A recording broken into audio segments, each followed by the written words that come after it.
does gender play a role in how we deal with money? Like between men and women, are there differences in the way that they handle this large windfall? Is there a stark difference between how men and women?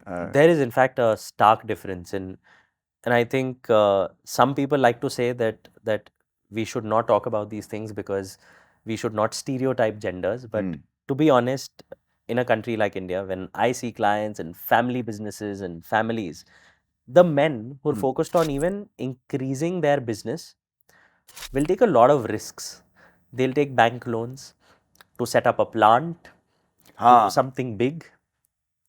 But the women at the same time, most of the times, even without letting their husbands know, would keep squirreling away some funds into a safe asset. It could be gold, it could be a fixed deposit.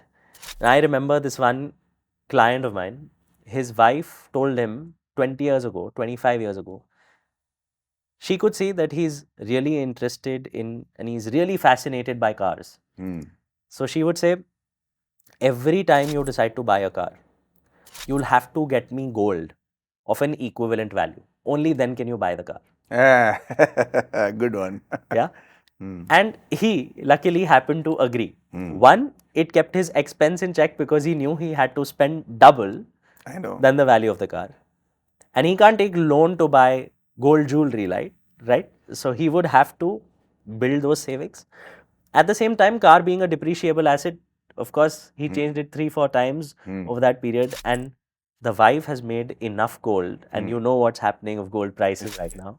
And just when you think it's peaked and there's another jump is not possible, it hits you across the face with how wrong you were. Absolutely. So I think we don't give credit. We don't give enough credit to women because with the risk-taking appetite, you also need someone to safeguard you. Correct. And I think they're a great balancing act in an Indian household, so to say.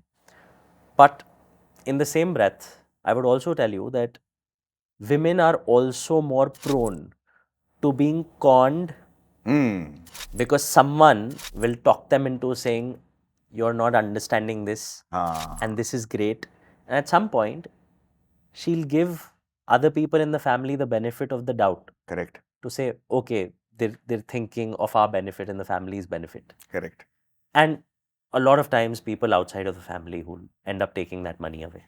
Which is very unfortunate. And I think that the best way to safeguard against that is to have a clear talk with your spouse and partner. 100%. And keep that the most sacred union and decision-making entity as opposed to being influenced by others. Because a husband and wife end up spending a lot more time with other people when they're both employed, right? And that influences their decisions quite dramatically.